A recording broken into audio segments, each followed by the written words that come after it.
Tonight on Sports Night in Auburn, Auburn basketball battled this weekend. One battle started on a plane and another battle ended on the court. We will update you on all things Auburn flight frenzy and how Tahad Pettiford and Joleigh Broome outdueled number 4 Houston. From H-Town back to the Plains, Coach Jay and women's basketball tipped off the 2024 season with a bang. 2 wins by 30-plus points. Finally, Auburn football's bye-week nap is over, and it's time to go to work. Probable Peyton, War Hawks versus War Eagle, and Coach Freeze knows Auburn can't overlook ULM.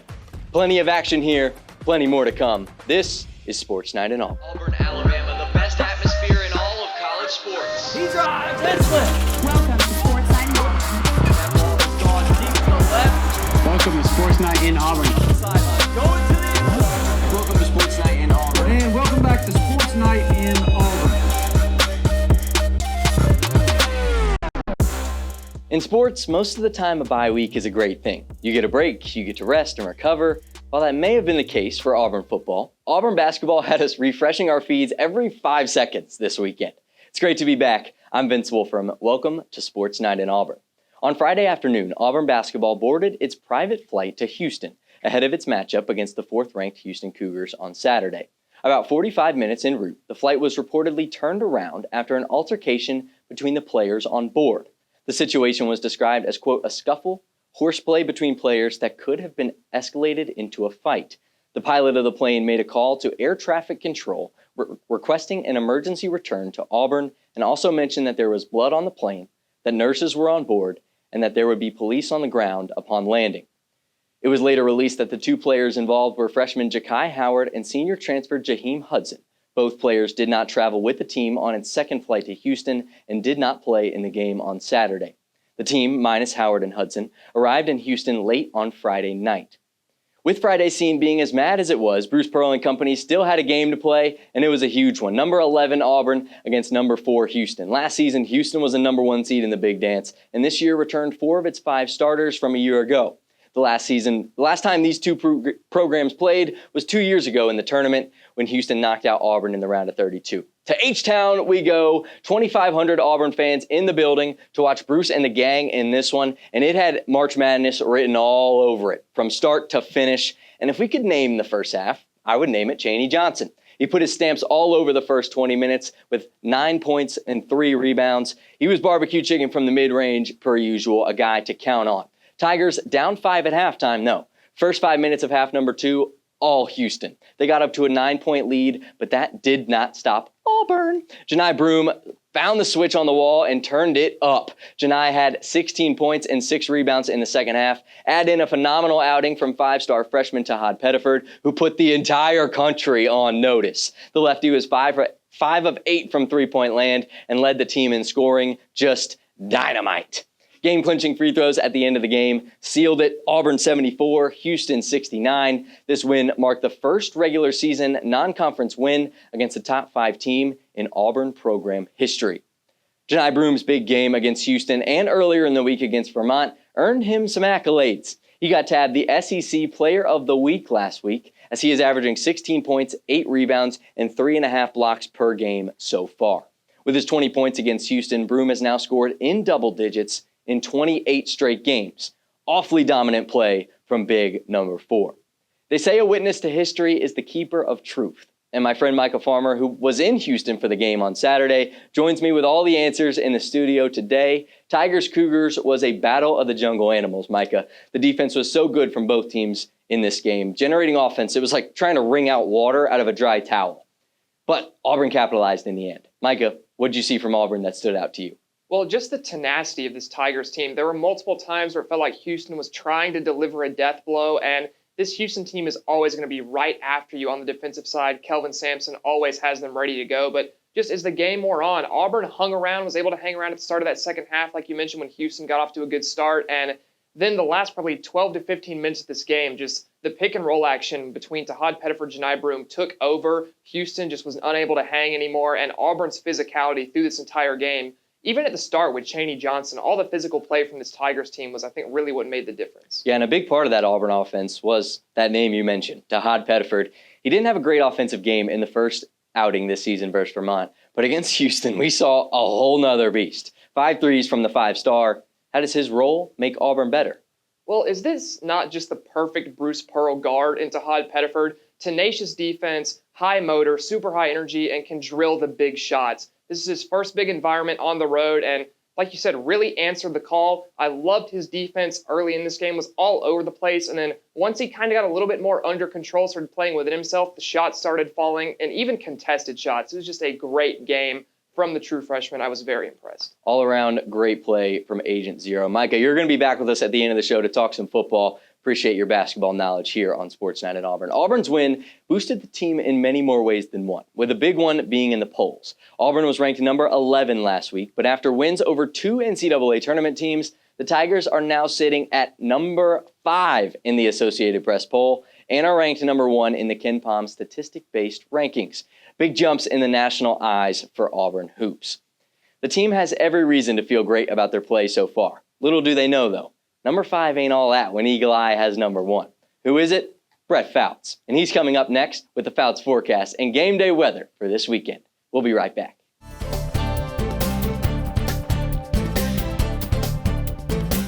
Good evening. I'm your weatherman, Brett Fouts. Let's get into the forecast for Auburn sports this week. Starting off pretty late in the week, on Friday, the Auburn soccer team is hosting FIU for the first round of the NCAA tournament.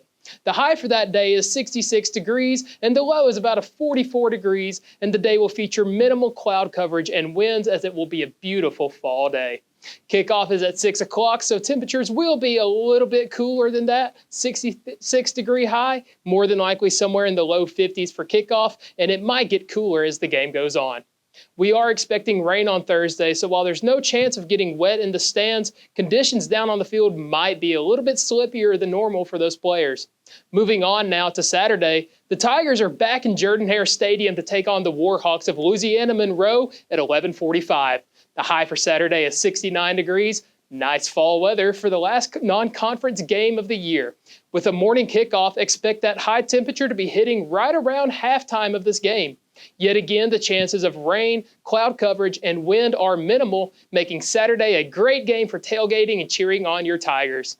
That's all the time I have for you today. After this, we'll have some women's basketball updates for you. You're watching Sports Night in Auburn.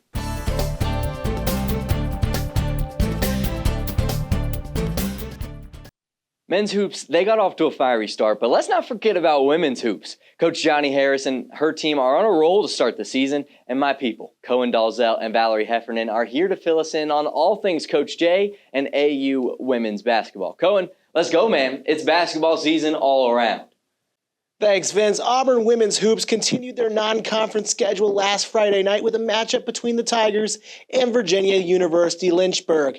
Eagle Eye TV's Vivian Kennel was courtside for Auburn's historic victory. Here's how it all went down. Auburn women's basketball made history at Neville Arena Friday night, giving head coach Johnny Harris an unforgettable birthday present with a record-breaking 128-36 victory over Virginia University of Lynchburg. Here's a look at some highlights. Auburn set the tone early, scoring a program record 37 points in the first quarter while holding the Dragons to just 9. Deanna Gaston led the charge with 36 points, breaking the Neville Arena scoring record. The Tigers then continued their strong offense in the second quarter, gaining 68 points by halftime. Celia Sabani and Adia Young each had impressive performances, Sabani scoring 19 and Young with 18 points. In the third quarter, Auburn's 21-0 run was marked by a memorable moment when Deanna Gaston scored her 1,000th career point off of a Subani steal. Auburn crossed the century mark early in the fourth quarter, finishing with a record-breaking 128 points with a 92-point victory. All 9 Auburn players contributed defensively with a total of 25 steals, forcing 41 turnovers and turning them into 65 points. Auburn remains undefeated at 2-0 and 1 victory shy of 1,000 wins in the program's history. The Tigers have their next chance to hit that milestone Thursday, November 14th at home against Little Rock. I'm Vivian with Eagle Eye TV. During Auburn's victory over VUL graduate transfer, and hit a massive career milestone for her collegiate career. Transfer transfer from Texas, passed the 1,000-point mark for her career during her record-setting 36-point outing against the Dragons. Her 36 points are the most in Auburn women's basketball here scored inside Neville Arena. Deanna's 36 points. That's a new arena record for an Auburn player, and the most by an Auburn player since 1998. Oh, wow.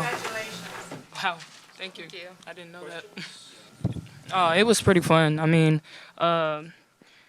we did a lot of sharing the ball today. We try to pride ourselves on sharing the ball and making sure we're, there defensively as well. So it was pretty fun to share it and get the crowd going. Deanna has definitely had a great season so far, averaging 25 points and 9.5 boards for the Tigers so far. Up next for the Auburn ladies, another home non-conference matchup at Neville Arena this Thursday at 7 p.m. The Tigers host the Trojans of Little Rock as they continue the trek through non-conference play. Val has some off-the-court news from Auburn women's basketball, so I'll bounce it on over to her for more. Auburn women's basketball head coach Johnny Harris will be inducted into the University of Arkansas's Fort Smith Hall of Fame next spring. The induction ceremony is set for April 21st, 2025, and you can bet the Auburn community will be celebrating alongside her. This is just another chapter in an already stellar career for Coach Harris. Some more big news for Auburn women's basketball as they add another key piece to the team. The Tigers have officially welcomed their newest 5-star recruit, Nyla Wilson, and let me tell you, she's a game changer. Nyla is a 5'7" point guard from Chester, Virginia. She currently plays at IMG Academy and is coming to the Plains with an impressive resume. She's known for her versatility, her athleticism, and her ability to impact the game on both ends of the court. Whether she's scoring buckets, playing lockdown defense, or making the clutch play, Wilson is the kind of player who can do it all. Big recruits aren't exclusive to women's basketball, though. Just today, Auburn's men's basketball announced that they have landed 4-star recruit Caden Magwood. Magwood is a 6'1" guard and Louisville, Kentucky native who chose Auburn over Ole Miss and NC State. He is ranked 57th in the 2025 ESPN Top 100 class and is sure to make an impact next year on the Plains with his shiftiness and athleticism. Let's throw it back to Cohen to see what updates he has for equestrian. Auburn Equestrian had some major award winners the past week, with not one, but 2 Tigers earning SEC Rider of the Month honors. Junior Alexia Tordoff took home the honor for horsemanship for the month of October with her wins over riders from number 7 South Carolina, number 4 SMU, and 10th-ranked UT Martin. Grad student Ellie Ferrigno grabbed the October Rider of the Month honor in flat for her victories over the same teams. Congratulations to both riders on the honor. Now, monthly awards happen every month, but a match like the one we saw in the Plains last weekend might only happen once in an entire season. The top team in the land, the Auburn Tigers, got to host the second-ranked Texas A&M Aggies on Saturday. EETV's Mackenzie Deutschmann was on site, so I'll hand the reins over to her for some more. The Auburn Equestrian Center was packed this past weekend as number 2 Texas A&M took on undefeated number 1 Auburn Equestrian. The competition started off with the flat event, where SEC Rider of the Month Ellie Ferrigno earned a score of 81 and was also awarded Most Outstanding Performer. Auburn won the flat event with a score of 3-1. Although the Tigers fell short to the Aggies in the reining category, Auburn completely swept Texas A&M in both the fences event and horsemanship event, with the scores 5-0 in both categories, winning the overall match 14-5. Saturday's win leaves Auburn Equestrian undefeated and sitting at the top of the NCEA podium and the Southeastern Conference. For Eagle Eye TV, this is Mackenzie Deutschmann reporting. Up next for the nation's best Tigers is a trip over to rival Georgia for a showdown with the 6th-ranked Dogs. The match will take place on November 22nd over in Bishop, Georgia at 1 p.m. A lot of horseplay so far in this show. Basketball, on the plane, equestrian, and now to a team that is not here to horse around. We've got some soccer trivia before we send you to break. How many times has Auburn soccer reached the NCAA tournament? A, 10 times, B, 9, C, 18, or D, 21. We'll be back in just a minute.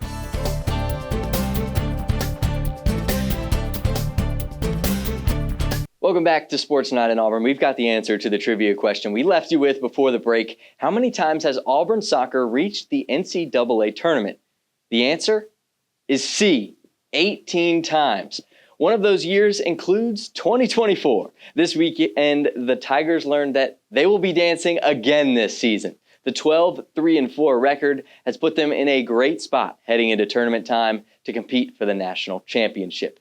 And that journey to the top can't get any better of a start than on your own home turf. The first round of the 2024 NCAA tournament is making its way to the Auburn Soccer Complex. Auburn welcomes Florida International for 6 p.m. matchup on Friday, November 15th.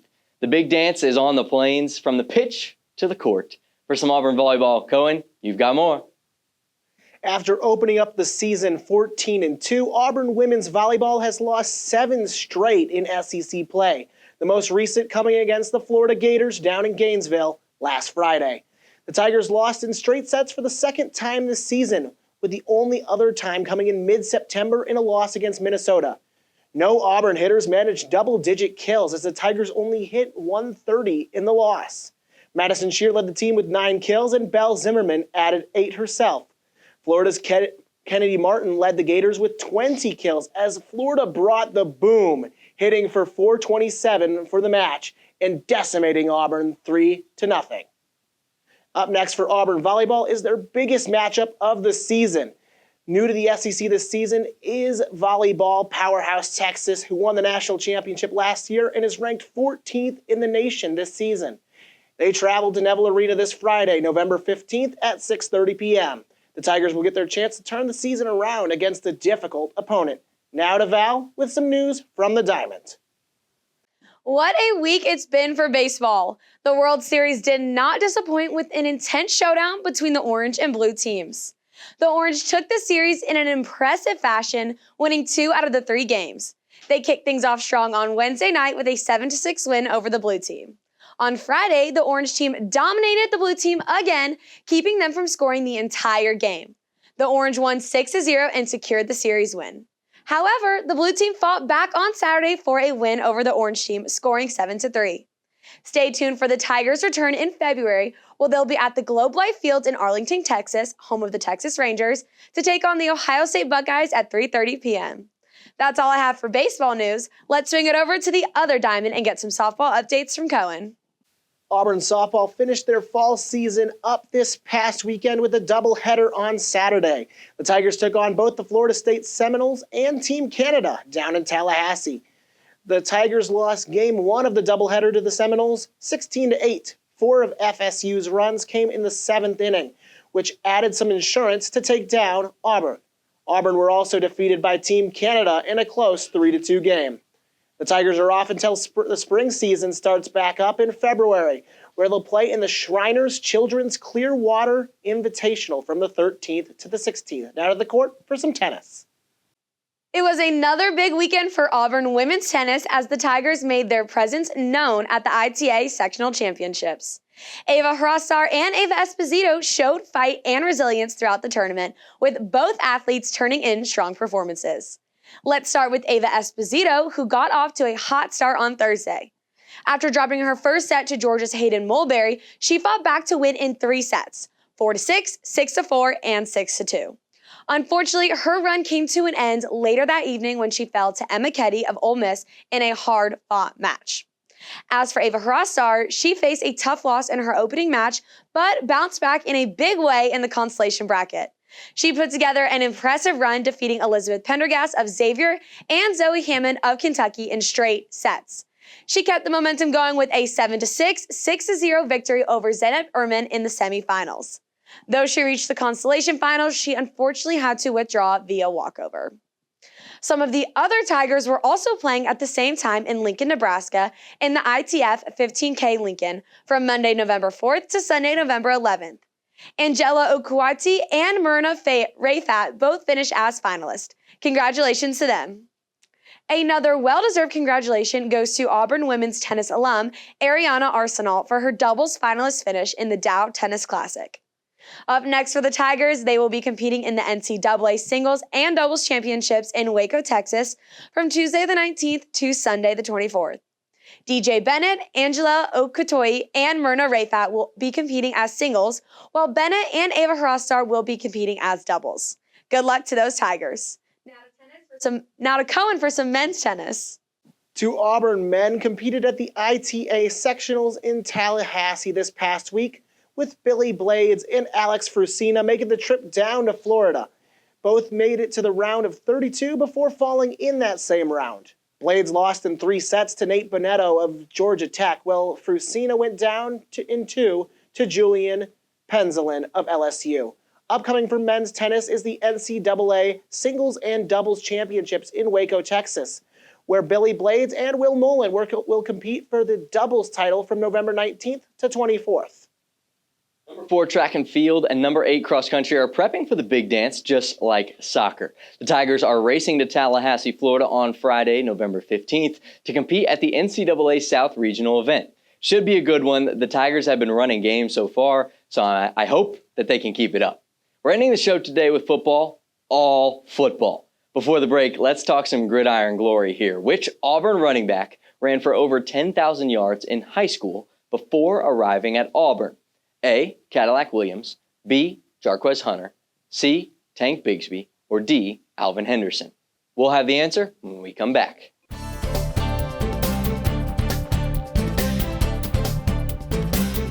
This is Sports Night in Auburn, and this is the answer to the trivia question we left you with before the break. Which Auburn running back ran for over 10,000 yards in high school before arriving at Auburn? The answer? Letter D. Alvin Henderson. Plenty of greats on that list, so if you don't know this guy, I'm going to ask you to get your pen, get your notepad, and write this down, because Alvin Henderson is a name you will want to remember. This dude basically owns every single rushing record in Alabama. He's got numbers all over the place. He just surpassed 10,000 career rushing yards, breaking the all-time career rushing yard record in the state.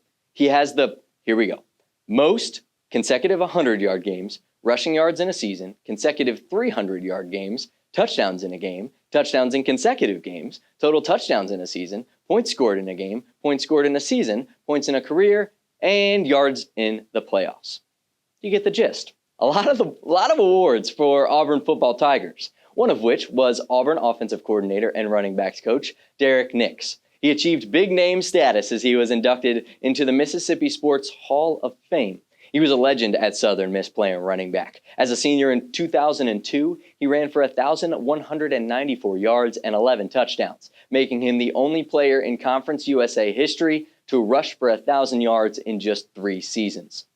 Another player on the list for Auburn this week was Justin Jones. He was named a nominee for the Burlsworth Trophy, which is the trophy given to the most outstanding player in the country who began his career as a walk-on. The junior running back is a transfer from UAB and has been putting in work on special teams for the Orange and Blue this season. All right, let's take a look ahead to football coming off its bye week. Hugh Freeze spoke to us on Monday, and he came with some updates, one of which is about the man under center for the Tigers. Here's Coach Freeze. Well, I mean, Peyton's played solid.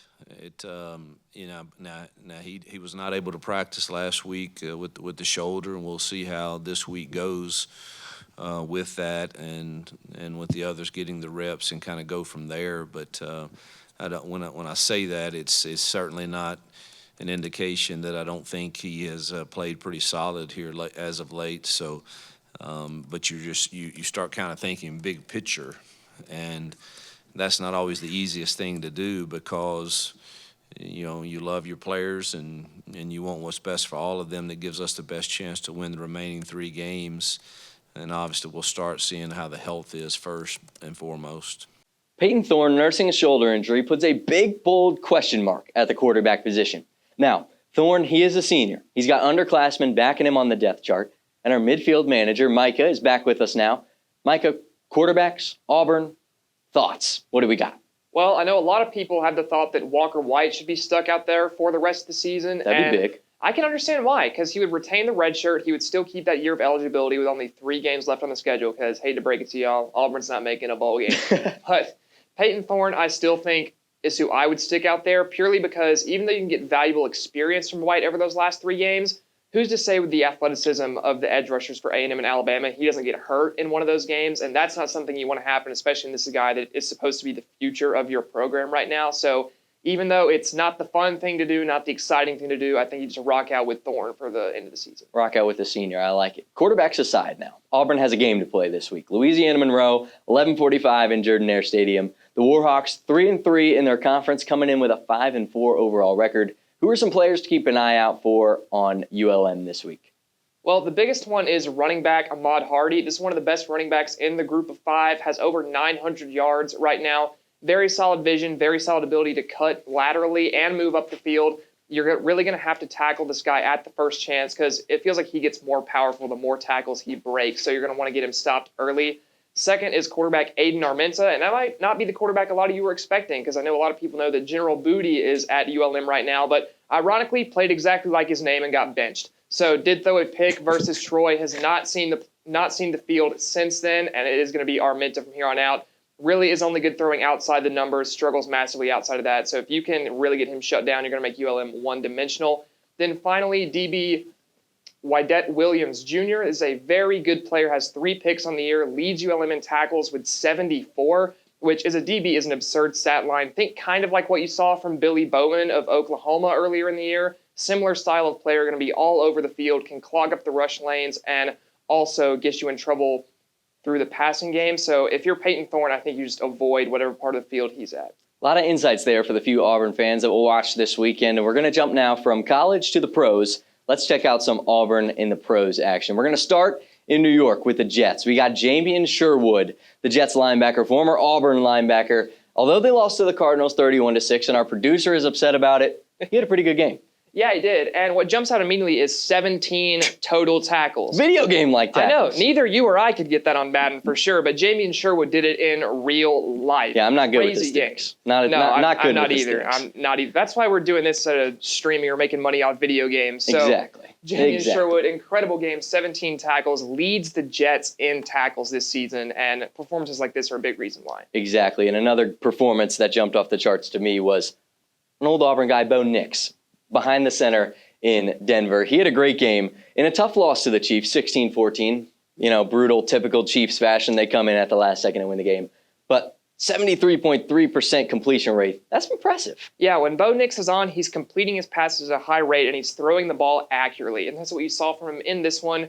Over 200 yards, 2 touchdowns, a solid game, and he's been playing pretty well and gotten better as the season has moved on. I've liked what I've seen from him so far, and like you mentioned, Chiefs devil magic kicked in at the end with a blocked field goal, and the Broncos lost, but still a solid game from Nix. Now this next guy, this Lions player, he's not Amon-Ra St. Brown. He's not standing on his head. But Carlton Davis III, he was standing on business on Sunday as the Lions took on the Texans. And they were in a close one too, but something else to note here. I think he might have had the best interception on television I had ever seen. Dan Campbell did an interview during a commercial break with the announcers. And as they're playing the commercial when they came back, Dan Campbell's talking about, we need turnovers, we need something.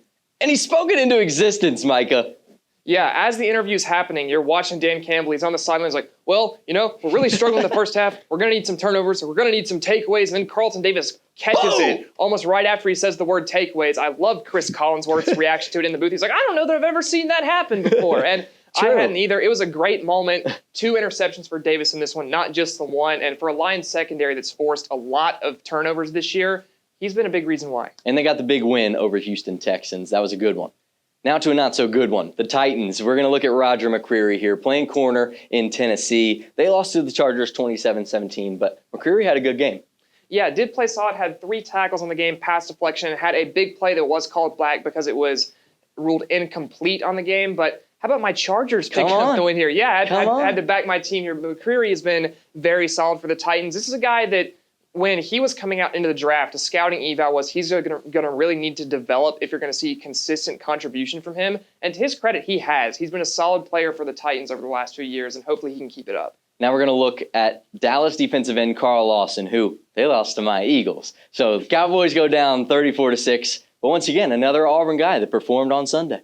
Yeah, did for sure. Had half a sack in this one. Back-to-back games with a sack now. Clearly he can see what's going on this field better than C.D. Lamb. Maybe he wasn't playing into the sun. You never know. But great game from Lawson. Since being called up from the practice squad, he's been a real difference maker for this Cowboys team. Obviously, the loss of Micah Parsons is huge. And although he hasn't quite been at that level, I don't think many players can be at that level, and he's filled in admirably. Jerry Jones, you got to give this guy a raise. You got to fix the roster. Get the guys injured back on the field. Micah, you've got more on the roster moves and updates as well. Yes, I do. Anders Carlson we'll start with first. He was cut from the San Francisco 49ers, and you know what you do with players that are bad and get cut. You send them to the Jets. So he is there now on their practice squad. My producer, JoJo's giving me a thumbs down through the window, but it is what it is. Chandler Wooten was cut from the Panthers. He has not been playing great either. He's bounced back and forth between the practice squad active roster a lot this year, so not entirely surprised. Then on the injury side, Darius Slayton was out in concussion protocol, so missed the game versus the Panthers. Tank Bigsby injured his ankle in the Jags game versus the Vikings. He's been playing very well this year, so that's a bummer for sure. Now marked as questionable. And then finally, Walker Kessler is out tonight versus the Suns with hip soreness. But that is it for your Auburn injuries for this week. Jets, Cowboys, Houston fans, take a listen. There's no better way to recover from a little injury and a little pain than with some Twitter humor and fun. We surfaced the web for the best memes posted about the mind-boggling flight unfolding for Auburn basketball on Friday. And I tell you what, they were good. Let's break them down, number 4 to number 1, starting with number 4. We've got a good one. It's a deep fried one. An Auburn classic. You just lost to the FAA, the Federal Aviation Administration. What is this? I mean, it's a Be Real. That's first of all. That's Gen Z enough for me. But the deep fried and the text on top of it, I mean, it just makes it. It's perfect. It's the cherry on top. Yes, it's absolutely incredible. You talk about those memes where it's pictures taken moments before disaster. That's what this Be Real ended up being. Truly, yeah. I didn't think it was real when I first saw it. That's number 4. Going to number 3 now. We got, a classic AI image. We saw Jeff Goodman's tweet. He was talking about horseplay. So, of course, threw the horses on the plane, nose to nose, ready to duke it out. I thought this one was pretty good. Yeah, I liked it as well. You gotta love AI-generated images. That's what I feel like 90% of memes are. I know. You just wait, because number 2, we've got Bruce, classic, on the phone here. I want you to put the word out there that we are back up. And I don't know about this one. This one's sort of double-sided. It could be about the win, but it could also be about them being back in the air. Yeah, I was about to say, Houston. Was he talking about the plane taking back off? Is he talking about the win over Houston? You never know, but a good meme either way. You know, a multifaceted memes, those are the best ones we've got, but not the top meme we've got. Number 1 from Auburn Flights. What do we got? It's a bunch of dogs on a plane. A bunch of dogs on a plane. What did you expect to happen? Well, those dogs look kind of sweet and fun, so I don't expect them to break out in a full-out brawl. But I thought, once again, another AI image that we thought was awesome. Yes. It looks just like our team, honestly. Ready to go, ready to play. But that wasn't the best thing in basketball that happened over the last couple days. We've made some adjustments to our studio. Eagle Eye TV station manager Sydney Babb celebrating basketball season more than anyone else here at Eagle Eye TV, getting all of our members to learn the rosters, pick their favorite players early in the season. We love it. Shout out to you, Sydney. Basketball guys, they keep it rolling on Wednesday. And that's all we have in store for you today. Sports Night in Auburn, Eagle Eye Sports. Make sure you follow our Instagram and Twitter pages. Subscribe right here on YouTube and tune in every single week. Now, guys, I thought this episode was pretty awesome. I did too. I agree with that. I think it deserves to be rated on the boom meter. What do you guys say? The boom meter. In my opinion, 5 big booms. What do we say? Ready? 5. I think 5 big booms. Here we go. Boom! Boom! Boom! Boom! Boom! Boom! Boom! Boom! Boom! Boom! Good night and War Eagle. War Eagle.